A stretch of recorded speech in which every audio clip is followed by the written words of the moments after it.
Hey guys, Jen here, the Feel Good Life Coach. Today we are doing part 3 of our live stream series on the manifestation process explained in detail. So over the last 2 days, I've done videos on the first 2 steps in the process. So step 1 is ask, step 2 is believe. But as we've talked about, there's way more to it than just ask and believe, right? So there are little micro steps within each of those bigger steps that are required in order for you to actually have success with the step. So if you haven't already checked out those videos, be sure to do that because they're going to give you a ton of information about the micro steps within the bigger steps for manifesting so that you can actually use them to start to manifest the things that you desire to have, that you can start receiving more of the things that you're asking for. So let me know if you have questions about any of the stuff that I talk about here or on the other videos. And I'm going to dive in now and talk about the final step in the manifestation process, which is receive.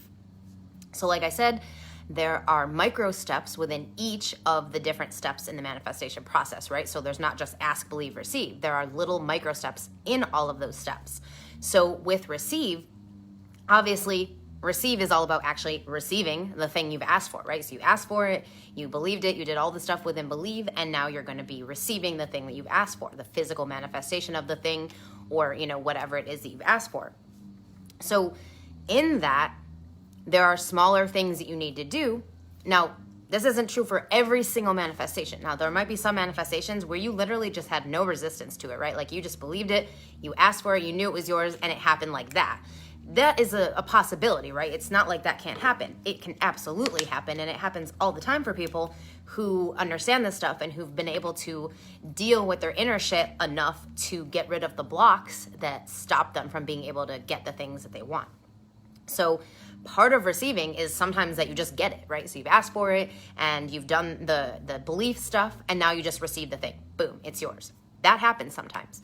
But most of the time, there are these other little nudge action steps that have to be done. So part of receiving is that you are allowing yourself to be open completely, right? So you're not just open to actually receiving the thing that you've asked for, but you're also open to receiving inspired ideas, divine downloads, inspired nudges for actions that you could take. It's like paying attention and listening for all this stuff. So for example, like how many times have you been like brushing your teeth or driving in the car or washing dishes or something, and it's like boom, out of nowhere, just like this crazy amazing idea comes to you for like an offer you can do or a program or an action you could take in your life or in your business.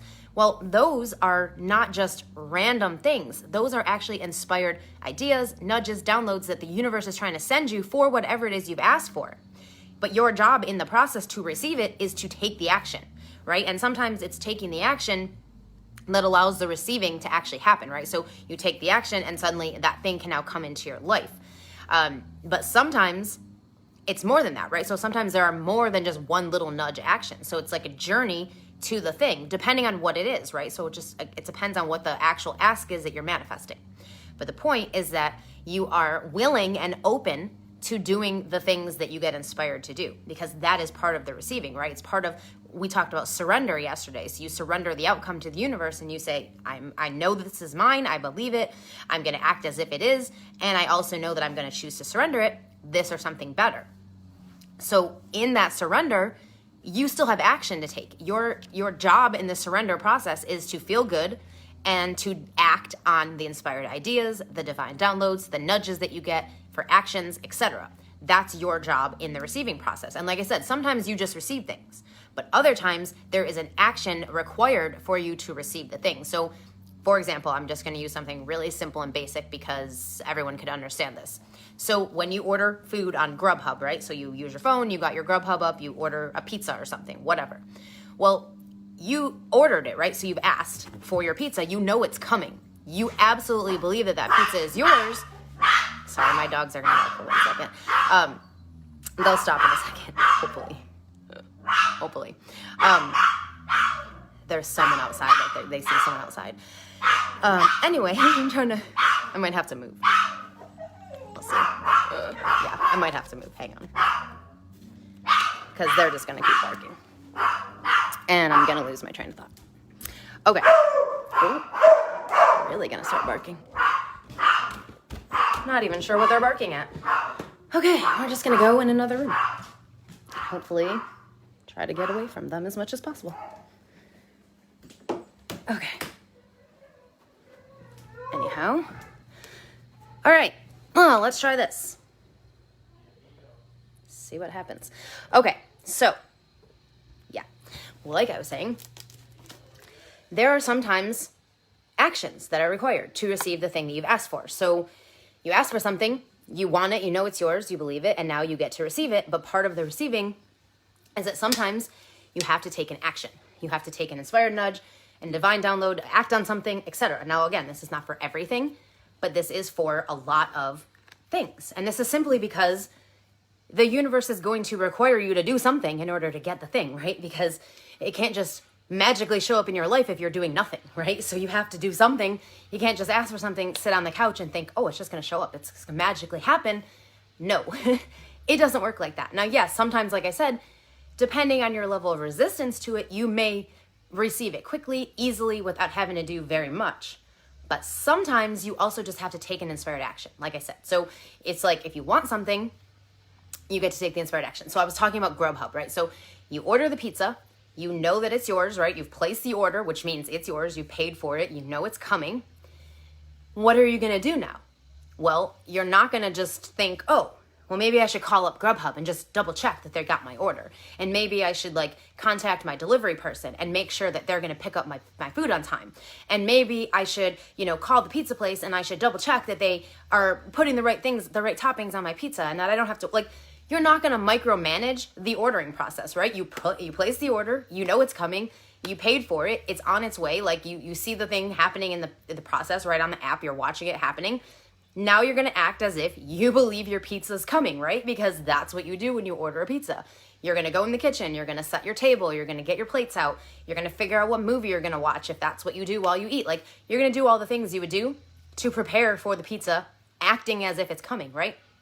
So that is part of the receiving process, is you're acting as if, and in doing that, you're giving the universe, basically showing faith, right? You're saying, I have faith that this pizza is coming. And so I have so much faith that it's coming that I'm going to set my table and get my plates out and figure out what we're going to drink to go with the pizza and figure out what movie we're going to watch. You're going to do all the things. But in receiving the pizza, right, it comes to your door, but there are still actions to take, right? So your pizza isn't just going to magically open the door and come into your house and put itself on your table. You still have to open the door and receive the pizza, right? So even with being very certain that your pizza's coming, there's still action to take. There's still a receiving action in the sense of you have to open the door and actually take the pizza from the pizza person. And, that's an action. So same thing with receiving anything else you're asking for. You know it's yours, you believe it, you've done the work to believe it, but now you have to be open to the inspired ideas, the nudges, because that is what inspires the action that is actually going to align with you receiving the thing that you desire. So that's a part of receiving, is being open not only to receiving the thing you've asked for, but being open to the actions, the inspired ideas that are going to get you to actually get the thing to show up in your life, right? And then the other part of receiving is making sure, like I said, you're open. And so if you've got blocks going on, that's the other part of the receiving process, is dealing with your blocks. And usually blocks are going to come in 3 different forms. 1 is going to be a mindset block. 2 is going to be an energy block. And 3, I don't want to mess it up, 3 is going to be a space block. So I was going to say a physical block, but it's a space block. So basically what that means is, first, it's a mindset block, right? So anything related to your mindset, your beliefs, the things you expect, the experiences you've had in the past, your perspective, all of that stuff can be either a part of helping you receive something, or it can be a block to receiving it, because you're literally like, oh, I don't believe that I get to have this, or I don't believe this is possible, or whatever. Well, what happens is that becomes a block to you receiving the thing. You literally can't receive the thing when you're in a mindset that says it's not going to happen, or it's not possible, or this might not be for me, or whatever. So you have to figure out what blocks you have to receiving the thing that you're asking for. Is it a mindset block? Is it an energy block? So energy is literally just you're unwilling to show up energetically as the person, as the version of you who has the thing that you're asking for. So if you're asking for something and you're working on believing that it's yours, but you're not taking any action to say, hey, I know this is mine, I'm going to act as if it's mine. So what I call that is acting in faith of receiving. then you're basically energetically blocking the thing that you're asking for, because you are not acting as if you believe that it's yours. You're doing the opposite of that. Or you're doing nothing, which again is not going to help you, because law of attraction is not just about attracting, it's about action. And there's a law that actually piggybacks this that they don't talk about, and they should, and that is the law of inspired action. So there are things, now just again, inspired action, right? So this is not about the law of action. Let me just go do a bunch of random actions. This is inspired action. So this is, oh, I was inspired to do this action, so I'm going to do it, right? It's that inner nudge that you get, ooh, I should do that. That's the inspired action, versus you figuring out an action, like making a list of actions and then going and taking those actions. That's not what you want to do. You want to be open to the inspired actions, the inspired ideas, and all of that. But if you energetically are blocking the thing because you either have beliefs that are getting in the way, you are just unwilling to act as if you're already there, as if you're already that version of yourself, then that is an energy block. So you're actually going to block the thing from coming to you with your energy. So you want to deal with that. And then the third one is space. So sometimes we ask for something and we really want it and we really believe we get to have it, but we don't actually have the space for it, right? So one example would be like, let's say you have a boyfriend and you want him to move in with you or something like that. Or you have a girlfriend and you want her to move in with you. Well, if you're not making space for that person, how are they going to move in with you, right? So you have to clear out space for them to be able to move their stuff in. So this is true for anything that you're asking for. If you're asking for something, but you don't actually have space to receive it, then you're not going to receive it. So if you're saying, hey, universe, I want 10 new clients this month, which a lot of coaches will do. I want a bunch of clients this month.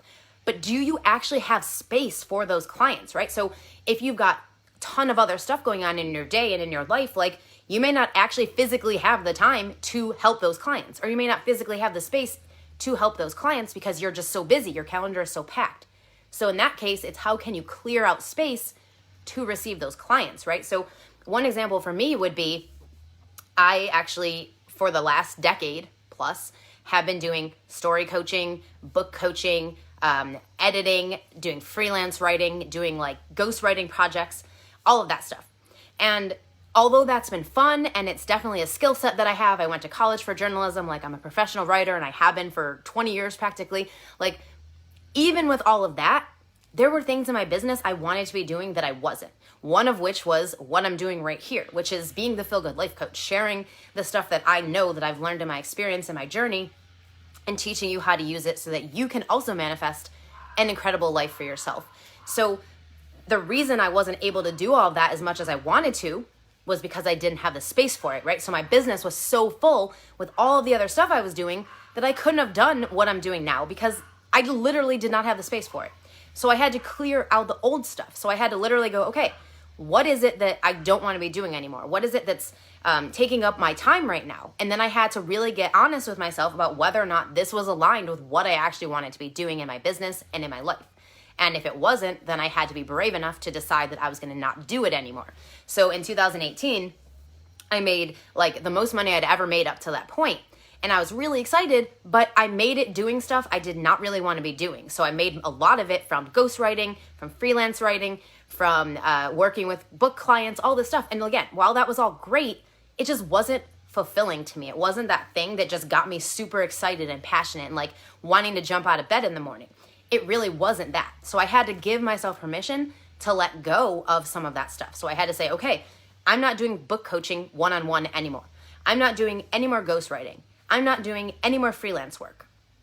And by doing that, I made space to be able to step into doing the other things I wanted to do, like teaching about manifestation, like coaching writers and people on their life stuff versus just their books or just their editing, like I wanted to be able to help people in their entire life and not just in one little aspect of it. So making space. If you don't have the space, you're not going to receive the thing you're asking for because there's no room for it, right? There's no space for it. So you have to get clear on what it is you actually want, and you have to be honest with yourself and willing to deal with whatever it is you have going on that is not going to be supporting that, right? That is going to be blocking it, that is going to be not allowing the space for it. Like you have to be willing to deal with all that stuff. The mindset blocks, the energy blocks, and the space blocks, because without doing that, it's going to be very hard to receive the thing that you've asked for. So receiving is all about being open, right? An open channel to getting whatever it is that you've asked for. It's not having any blocks that are stopping it. So like I was saying in the past couple of days, a lot of times what we do is we ask for something. So we're like, yeah, I want this thing, come to me. But energetically or mindset-wise or space-wise, we're doing this. So we're literally like, I want you to come thing I'm asking for, but our energy, right, is up blocking it, saying you can't come to me because I'm blocking you with my energy or with my mindset because I have beliefs that don't align with me getting this thing, etc. So that is a big part of receiving, is not that you're just getting the thing you've asked for, although that's part of it, obviously. But that is the final part. So a lot of people think like, oh, I'm just going to get the thing. Like the physical manifestation is not a part of the process until the very end. It is the last thing that happens. Ooh, the thing physically manifested. Now it's a real thing. Until that point, it's an energy, right? It's a feeling. It's a belief that you hold. And as you do that consistently, the thing starts to come to you. So are you dealing with your receiving blocks? Are you dealing with the stuff that's getting in your way or stopping you? And a lot of it, like I said, is inner stuff. It's mindset stuff. It's belief stuff. It's, do I have beliefs that don't align with me receiving this thing? So the example I used in the video yesterday was about like manifesting love. So if you are like, yeah, I am ready to have a relationship. I would love to have the most amazing guy who lives in my town. But you have a belief that says there are no good guys in your town, then you are never going to manifest that guy that you desire. Even though you really want it and you have space for it and you're like, yeah, I get to have this. Like if you have a block that says he isn't going to be in my town, but you want him to be, that's not going to happen, right? Because that's a misalignment. You need it to be like this. I believe I get to have this and it's mine and it's a belief thing. Or it's, I believe I get to have this, but I'm not quite there yet with acting as if I do believe it, right? So there's always something that's misaligned if you're not receiving the thing that you've asked for. And a lot of it is a belief thing. It's a mindset thing. Or it could be an energy thing or a space thing. So those are the receiving blocks. That is how you receive the things that you ask for. You don't just sit down on your couch, ask for something, and woohoo, it shows up. There are always actions to take. Now, this doesn't mean you have to take every single action that comes to you. Doesn't mean you have to make up your own actions to take. No, never. You get to stay open to the inspired actions, the inspired nudges, the ideas that come to you. And as you do that, you get to receive the things that you're asking for. But if you're unwilling to do that, then you are creating a receiving block. So you literally are stopping yourself from getting whatever you've asked for because you're not doing the inner work to deal with it, to actually unblock yourself so that you can receive it and, taking the actions that are aligned with that. So that is receiving. That is the manifestation process explained in detail and with all of the micro steps within the bigger steps so that you can see what it actually takes to manifest the stuff that you desire, right? It's not just ask, believe, receive. It's ask and a bunch of little steps in there. Believe and a bunch of little steps in there. Receive and a bunch of little steps in there. So hopefully I've given you a decent overview of what it's all about, how to use it, and I would love to hear from you guys on if this was helpful, if you are going to start implementing this. If you do implement it, I would love to hear from you on whether or not if it works for you, if it's feeling good to you. And if you want to learn way more about manifestation, about how to use these steps to manifest the things that you desire, if you would like to practice doing this in a fun, safe environment where everybody is focused on one manifestation goal and working on actually receiving it by dealing with our receiving blocks and getting ourselves acting as if and creating the belief around it and all of that, then be sure to check out my upcoming workshop, The Manifestation Experiment. It starts August 1st. It is 30 days, one focus. So each person is going to choose one thing to manifest. And you could choose more than one if you want, but obviously the focus is one thing. And 30 days to manifest it. And I'm going to teach you every single process that I know to make it happen. So it's going to be really fun. Last time I ran this workshop, more than half of the people who signed up manifested the thing that they were looking to manifest, and 3 of those people manifested a car. Not one car, but one car each. So it's a pretty powerful workshop. It's some of the most amazing stuff that I know, and I'm really excited to teach it to you guys. So if this sounds like something you would love, if there's something you've been wanting for a while, if you've attempted to manifest it but it hasn't happened, or if you're just like, I don't really know how to get the things that I desire, this workshop is going to answer all those questions for you and show you how to make it happen. So go to jenniferblanchard.net/manifestation experiment to check it out. Thanks so much for joining me for this 3-part live stream series about the manifestation process. I would love to hear what comes up for you, so share in the comments. And until next time, remember, feeling good is the point and the path.